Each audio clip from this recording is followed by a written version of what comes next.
Assalamualaikum warahmatullahi wabarakatuh, pemirsa Kurma Fuadah Yayan Salatiga. Kembali lagi kita di acara kuliah Ramadan Fakultas Usuluddin Adab dan Humaniora Yayan Salatiga. Untuk sore kali ini kita akan membahas mengenai tradisi di bulan Ramadan. Nah, kali ini kita akan ditemani dengan narasumber kita, Bapak Adif Fahrizal. Assalamualaikum Pak Adif. Waalaikumsalam warahmatullahi wabarakatuh. Bagaimana kabarnya? Alhamdulillah baik. Masih sehat ya untuk puasa ya? Oke. Nah Pak Adif, gini, di bulan Ramadan ini kan banyak sekali tradisi-tradisi yang dilakukan oleh masyarakat khususnya Indonesia, seperti ada sholat tarawih berjamaah, terus ada apa itu buka takjil atau buka bersama itu, terus ada ketika sahur dibangunin, ada orang yang berjalan-jalan untuk bangunin sahur, dan untuk yang akhir-akhir menjelang lebaran itu kan ada mudik. Nah, itu seperti apa sih sebenarnya pola dan makna dalam tradisi-tradisi di bulan Ramadan itu? Ya, baik. Assalamualaikum warahmatullahi wabarakatuh. Waalaikumsalam warahmatullahi wabarakatuh. Ya, berbicara mengenai tradisi yang ada di bulan Ramadan di Indonesia atau di Nusantara ini memang sangat beragam ya. Di berbagai daerah kita bisa menyaksikan ada berbagai macam tradisi yang itu memiliki keunikan atau kekhasannya masing-masing ya, antara satu daerah dengan daerah lain bisa berbeda-beda. Tapi kalau kita perhatikan sebenarnya ada setidaknya tiga macam ya tradisi yang terkait dengan Ramadan itu. Pertama adalah tradisi yang dilaksanakan sebelum bulan Ramadan, kemudian yang kedua yang dilakukan atau berlangsung pada saat bulan Ramadan, dan yang ketiga adalah setelah bulan Ramadan seperti itu.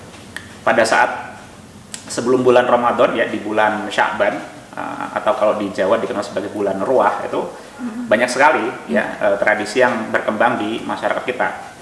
Kalau di masyarakat Jawa misalkan ada tradisi nyadran misalkan ya, kemudian ada nyekar ya, berziarah ke makam orang tua atau leluhur, kemudian juga ada padusan ya, kemudian di daerah lain juga sama ya.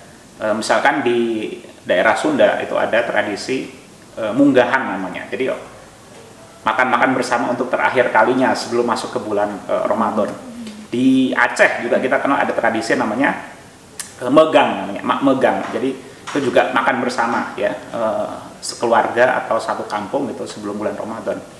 Kemudian yang di bulan Ramadan sendiri itu juga ada banyak sekali ya tradisi yang berkembang di masyarakat kita. Seperti pada saat sahur ya, banyak anak-anak dan remaja yang keliling kampung untuk membangun orang sahur ya. Kemudian ada lagi misalnya tradisi takjil ya.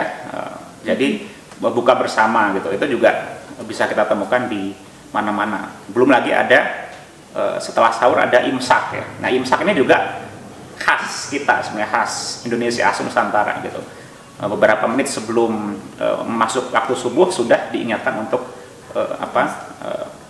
berhenti makan dan minum seperti itu. Itu yang ada di bulan Ramadan. Kemudian nanti memasuki akhir di bulan Ramadan ya, sebelum Idul Fitri, pada malam Idul Fitri kita kenal yang namanya takbiran ya. Nah, ini takbiran ini juga khas kita sebenarnya, khas Indonesia atau Nusantara gitu.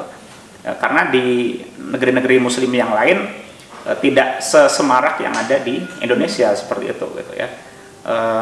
Belum lagi ada mudik ya. Nah, ini juga tradisi yang sepertinya kurang afdol ya, atau kurang meriah kalau kita tidak merayakan Idul Fitri bersama dengan keluarga di rumah gitu. Jadi polanya seperti itu kurang lebih, ada sebelum, pada saat, dan setelah Ramadan. Nah, apa sih yang menjadi inti sebenarnya dari tradisi-tradisi itu? Jadi kalau kita melihat dengan adanya tradisi-tradisi Ramadan itu ya, baik sebelum, pada saat, dan setelah, ini membuat kita beragama secara diwarnai dengan penuh rasa kebersamaan ya, persaudaraan ya, guyub seperti itu, dan juga dengan kegembiraan gitu ya.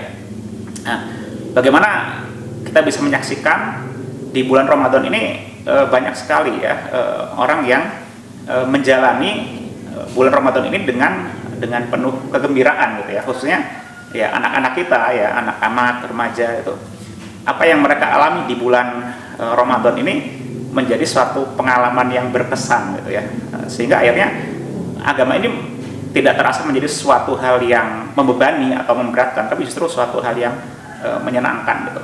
Nah, saya kira ini memang satu hal yang diwariskan dari para pendahulu kita ya, termasuk juga dari para penyebar Islam atau para ulama di Nusantara terdahulu, agar agama ini atau Islam ini menjadi sesuatu yang bisa menjadi suatu hal yang diterima dengan baik gitu ya, atau sesuatu yang tidak terasa memberatkan tapi justru menyenangkan. Jadi kita di Indonesia ini berislam dengan bahagia atau dengan bergembira seperti itu. Saya kira itu yang poin penting dari tradisi-tradisi di seputar bulan Ramadan ini, seperti itu. Jadi ada tiga ya, ada tiga tradisi sebelum, ketika, dan setelah. Nah, sebenarnya